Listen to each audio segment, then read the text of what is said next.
Brigade Al-Quds menunjukkan adegan mujahidin membom tentara dan kendaraan militer. Insiden ini terjadi selama serangan Zionis ke kamp Jabalia.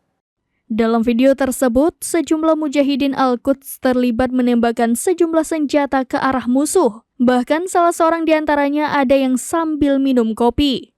Selain itu, Israel percaya sepertiga dari sandera yang tersisa di Gaza telah tewas. Hal itu disebut berdasarkan rilis angka pemerintah saat ini seperti diberitakan pada Selasa 4 Juni 2024. Sementara beberapa pejabat meyakini jumlahnya akan lebih tinggi. Dari sekitar 250 orang yang diculik oleh Hamas di Israel dan dibawa ke jalur Gaza selama serangan 7 Oktober, sekitar 50 orang dibebaskan pada bulan November. Pembebasan sebagai bagian dari kesepakatan antara kedua belah pihak. Tentara Israel membebaskan beberapa dari mereka, namun menemukan balasan di antara warganya telah tewas.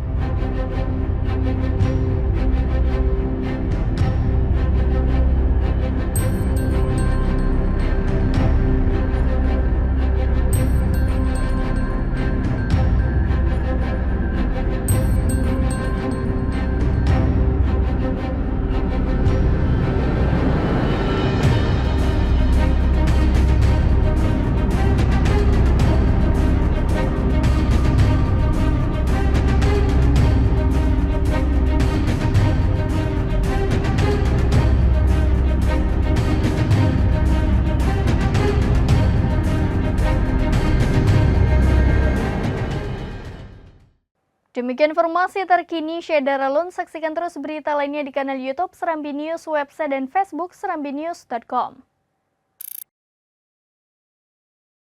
Download Tribun X sekarang, menghadirkan lokal menjadi Indonesia.